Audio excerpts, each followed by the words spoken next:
आजच त्याला शेतकऱ्याचा वाली कोणीच नाही. ते पाणी वाहून राहिलं, हे तुझे कांदे वाहून गेले.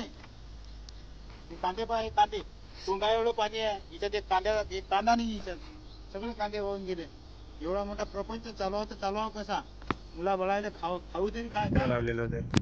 8 एकरमध्ये साधारणतः कांदे जे आहेत ते आता काढणी पूर्ण आले होते.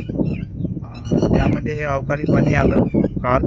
या पाण्यामध्ये हा पूर्ण कांदा असा भिजलेला आहे आणि हा वाहूनही गेला. कांदा असा खराब झाला की याला कोणी मार्केटला कोणी घेणारही नाही. साधारण माझ्या हिशोबाने काही राहिलेला आहे, काही तर चांगला आहे, काही अर्ध्याच्या वर कांदा गेला. तरी 3-4 एकरमध्ये हा कसा कांदा झालेला आहे. तर अंदाजे 3-4 ते 4 लाख रुपयाचं अंदाजे उत्पन्न माझं गेलेलं आहे. आता एकच अपेक्षा उरली की सरकारला काहीतरी यामधून काही ना काही आम्हाला मदत मिळावी. त्यासाठी आम्ही मागणी करणार आहोत. आता सरकारच आमचं मायबाप आहे. आता काय करते, आमच्या पाठीशी उभं राहते का नाही राहत याच्याशी तुम्ही पण काही ना काही सांगा बस सरकारला. काल शेतामध्ये पाणी किती होतं सर? टोंगळा पाणी होतं सर.